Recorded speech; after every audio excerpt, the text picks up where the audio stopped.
Johan, bonjour. Est-ce qu'après ces deux résultats assez mitigés en ce début de saison, vous avez déjà une grosse pression avant votre nouveau match au Vélodrome contre Lorient?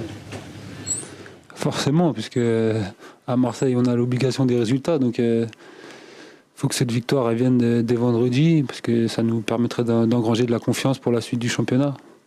À l'intérieur du groupe, toi, tu ressens déjà cette pression ou vous êtes assez serein? On sait qu'on doit tout faire pour gagner le plus vite possible. Après, on ne se met pas de pression particulière plus que ça à l'entraînement. Maintenant, voilà, dès vendredi, on va tout faire pour gagner ce match. Est-ce qu'après ces deux premières journées, sur un plan personnel, tu es un peu inquiet par rapport à ce que vous avez pu faire jusqu'à présent? Inquiet, non, parce que voilà, on a pas mal de nouveaux joueurs aussi. On n'a pas eu trop le temps de travailler tous ensemble, entre ceux qui sont arrivés un peu plus tardivement et les recrues. Donc voilà, les automatismes, ça se fait pas en quelques jours. Donc voilà, avec le travail qu'on fait à l'entraînement, ça peut aller que de mieux en mieux. Notamment avec une défense, mise à part toi, remaniée à 100% par rapport à la semaine passée.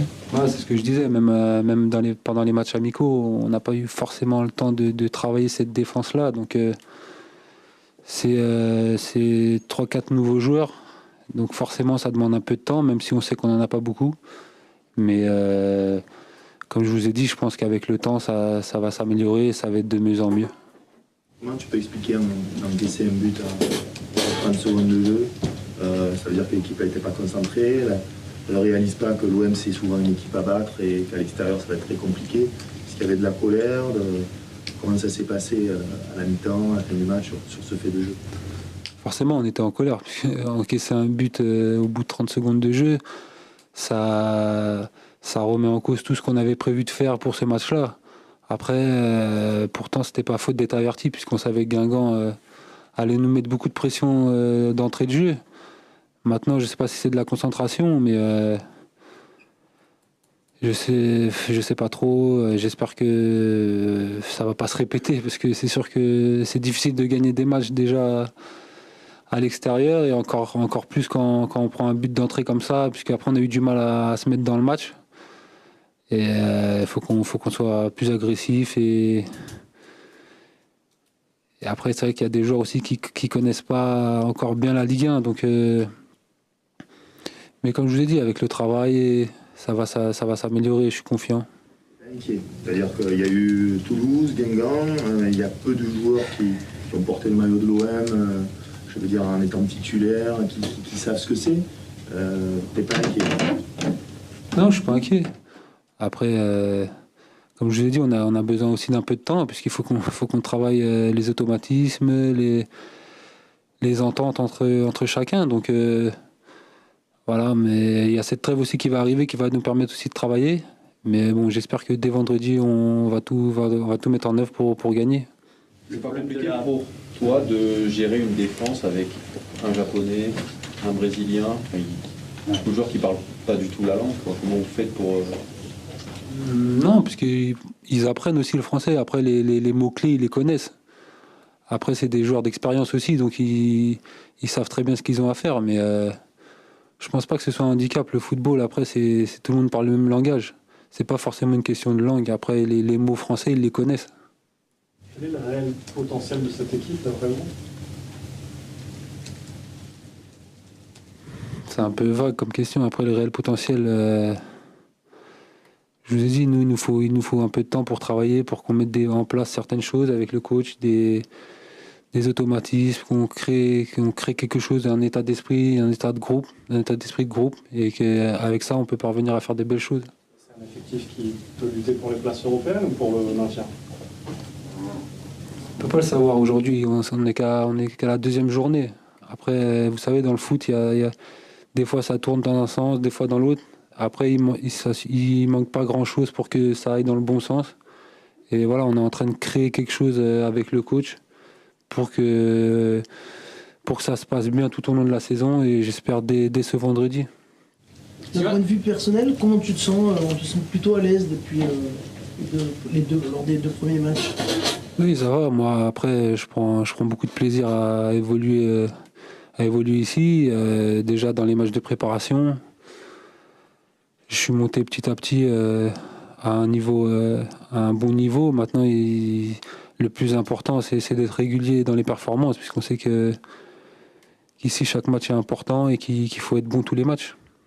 Nous raconter comment Franck t'a annoncé que tu allais être titulaire? Est-ce que ça s'est fait assez tôt avant le début de saison, enfin le début du championnat? Est-ce que tu peux nous raconter comment ça s'est décanté? Ça s'est fait pendant la préparation. Il est venu me voir parce qu'il a fait pas mal d'entretiens individuels avec chaque joueur. Et après, voilà, il m'a exprimé sa confiance, ce qu'il attendait de moi et tout simplement un entretien individuel, pas pendant la préparation. Est-ce que c'est un scénario que tu envisageais en ayant signé à l'OM l'été dernier? Est-ce que tu te disais je viens en tant que doublure? Ou est-ce que tu imaginais peut-être prendre la place de remplacer Steve Mandanda? Mais à la base, les choses étaient claires. J'étais venu en tant que doublure puisque j'avais eu Stéphane Cassard au téléphone. Donc les choses étaient claires et précises. Quand il y avait Steve, il n'y avait rien à remettre en cause. Donc, et après, il m'avait dit tout peut se passer. On ne peut pas savoir ce qui peut se passer si Steve reste ou si Steve part. Après, voilà, il m'a dit de me tenir prêt, c'est ce que j'ai fait, j'ai essayé de faire une bonne préparation. Et voilà, aujourd'hui, ils m'ont confié ce poste de numéro 1, donc moi je peux être que content. Même si c'est difficile de faire des comparaisons, à la fin de ton aventure Mancel, tu faisais partie des 3-4 meilleurs gardiens. Est-ce que tu penses avoir retrouvé toutes tes facultés par rapport à ça et peut-être avec une expérience supplémentaire? Oui, c'est sûr que l'expérience, ça compte, surtout à notre poste. Après, voilà, je suis passé par diverses épreuves, des bonnes et des moins bonnes. Maintenant, oui, je pense qu'aujourd'hui, on travaille bien aussi avec les autres gardiens et avec Stéphane Cassard. Donc, je pense avec l'expérience aussi, c'est un bagage en plus. Donc, ce qui fait qu'aujourd'hui, je me sens bien à mon poste. Est-ce que tout le groupe réussit à être totalement imperméable à tout le désordre qu'il y a autour du club, les rumeurs sur la vente, la possibilité que des gens qui sont en place maintenant soient plus là dans 1 mois, 2 mois, 3 mois? Nous, on se focalise pas trop là-dessus en fait, parce qu'on n'a pas plus d'informations que vous. Et nous, on se focalise plus sur le terrain et ce qu'on essaye de faire sur le terrain, c'est le plus important pour nous. Après ça, c'est un autre sujet. Et si ça doit venir, ça viendra. Mais nous, c'est vraiment le terrain qui nous importe. Johan, est-ce que, selon toi, l'OM fait encore peur? Oui, je pense. Parce que déjà, on voit toujours les gens qui se déplacent déjà pour venir nous voir ou nous supporter. Et voilà, quand on voit les noms qu'il y a sur le papier aussi, il y a beaucoup d'équipes qui aimeraient avoir certains joueurs de notre équipe. Donc l'OM, ça reste l'OM. Partout où vous allez, les gens ils vont avoir peur de vous affronter, même s'ils ont envie de gagner. Mais je pense que oui, l'OM fera toujours peur. Est-ce que chez les plus jeunes, notamment de l'effectif, il y a toujours une petite part d'appréhension de jouer au Vélodrome? On connaît le contexte de certains matchs de la saison passée. Lors du premier match de la saison, ça a été correct, mais il y a eu quand même quelques sifflets. Est-ce que tu sens chez les plus jeunes un peu d'appréhension, franchement? Non, je pense pas. Après, eux, ils débordent d'envie, ils ont envie de prouver qu'ils peuvent jouer dans ce stade. Après, il y a beaucoup de nouveaux aussi, donc ils connaissent pas forcément l'enceinte et l'ambiance qu'il peut y avoir. Mais je pense pas au premier match qu'on ait été inhibé par rapport à ça, puisque en plus, comme vous l'avez dit, le public nous a bien poussé. Donc on espère vendredi que ça va se passer de la même manière, mais qu'au bout il y aura cette victoire pour qu'on puisse tous être contents. À titre personnel, pour toi, c'est une grosse responsabilité, un gros défi de passer derrière Steph, qui était vraiment adulé par les supporters. Est-ce que tu y penses à ça ou tu le mets de côté? Je vais pas y penser tous les jours, mais c'est vrai que Steve il a laissé un grand souvenir ici. C'est sûr que c'est pas évident de passer derrière un tel gardien.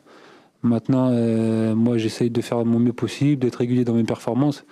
Après, je ne vais pas penser toutes les semaines à cette succession. Voilà, moi, je travaille pour être performant. Après, je respecte beaucoup ce qu'a fait Steve. Maintenant, il y a une autre page et c'est à moi de faire de mon mieux pour être performant ici.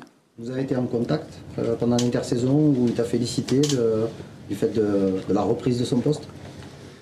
Non, pas particulièrement. Après, lui aussi, il a d'autres objectifs. Donc Donc lui, il s'attelle avec son nouveau club déjà. Et après, je pense qu'on peut-être dans le futur, on aura le temps d'échanger quelques mots.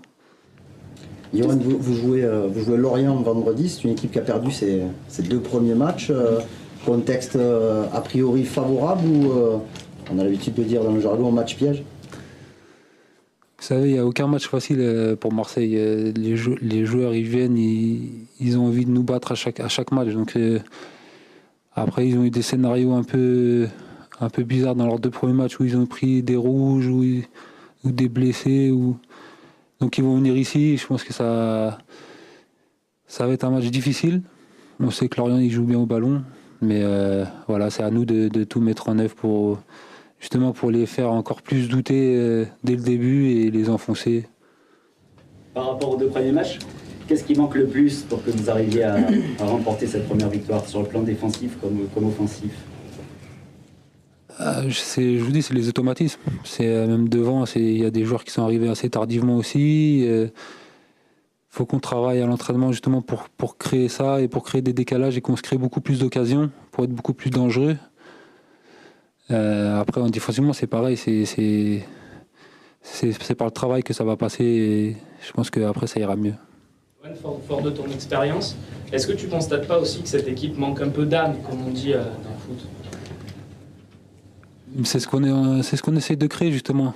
C'est cet esprit où voilà, on va rien lâcher, où on va se battre jusqu'au bout. On essaie de créer ça avec le coach aussi et les plus anciens. Voilà, leur montrer que même si c'est pas facile, il faut s'accrocher, qu'on va rien lâcher. C'est pas parce qu'on est Marseille qu'on va gagner des matchs. Il faut aller les chercher. On a vu passer Lassana Diarra et Abou Diaby en conférence de presse avant toi ces dernières semaines. Quelle est l'importance de la paire à la fois dans le jeu et dans le groupe? Déjà dans le jeu, ils ont un passé qui parle pour eux. Je veux dire, ils sont passés dans des très grands clubs. Ils savent jouer très bien au ballon. Donc après, dans le groupe, c'est aussi des personnes expérimentées qui ont vécu pas mal de choses. Donc c'est bien pour encadrer les jeunes qu'on a aujourd'hui, puisque l'effectif est quand même assez jeune. Donc ils font passer des bons messages. Ils sont à 100%, mentalement et physiquement, tous les 2. Après, ils ont eu des préparations différentes, les deux. Donc 100%, je sais pas, mais on voit déjà qu'il y a un bon potentiel malgré ça. Johan, donc le nom de Bielsa n'est jamais apparu dans la discussion cette semaine à l'entraînement, dis-nous la vérité, franchement. Il n'y a pas eu parfois des petits... Sincèrement non, parce que nous, je vous ai dit, on se focalise plus sur le match de vendredi que ce qui peut se dire à propos de ça. Donc nous, on est vraiment focus sur le terrain et pas tout sur ce qui se dit autour, en fait. Tu n'es pas surpris par le contexte marseillais? Tu avais joué plusieurs fois déjà contre l'OM, mais d'arriver là dans un contexte encore plus particulier ces 2 dernières saisons? Non, moi ça me dérange pas plus que ça. Je veux dire, ça fait aussi son charme. Donc je trouve ça amusant aussi parfois. Après seulement 2 matchs de championnat, justement, tu es à Marseille, c'est déjà le feu, alors qu'il y a eu seulement 2 matchs de jouer. Vous attendiez quand même à vivre un début de saison aussi compliqué? Le feu, après, je sais pas. Ça fait, comme vous avez dit, ça fait que 2 matchs. Maintenant, je veux dire, si vendredi on prend ces 3 points, ça sera un début de saison mitigé, mais ça sera déjà bien pour créer une dynamique et une dynamique de victoire surtout. Chose qui est importante ici, mais voilà, au bout de 2 journées, je pense pas qu'on puisse parler que ce soit vraiment le feu, quoi. Après, on s'attend, voilà, si on gagne vendredi, qu'on mette le public avec nous et justement que ça nous permette de faire une série de résultats positifs qui peut nous ramener en haut du classement. C'est pas seulement les résultats qui sont inquiétants, c'est que le match à Guingamp, il est pas très bon, vous n'avez pas bien joué. C'est plus ça qui fait peur que le résultat. Des fois, on peut perdre sur un but à la con. Je vous dis déjà, dès l'entame de match, on commence un match où on prend un but au bout de 30 secondes. C'est sûr que c'est pas évident de se mettre dans le match. Après, on a eu quand même pas mal la possession du ballon, même si c'était des fois parfois stérile, mais On a réussi à marquer un premier but déjà et je vous dis, avec le temps, on va se créer beaucoup plus d'occasions et être beaucoup plus dangereux pour marquer plus de buts.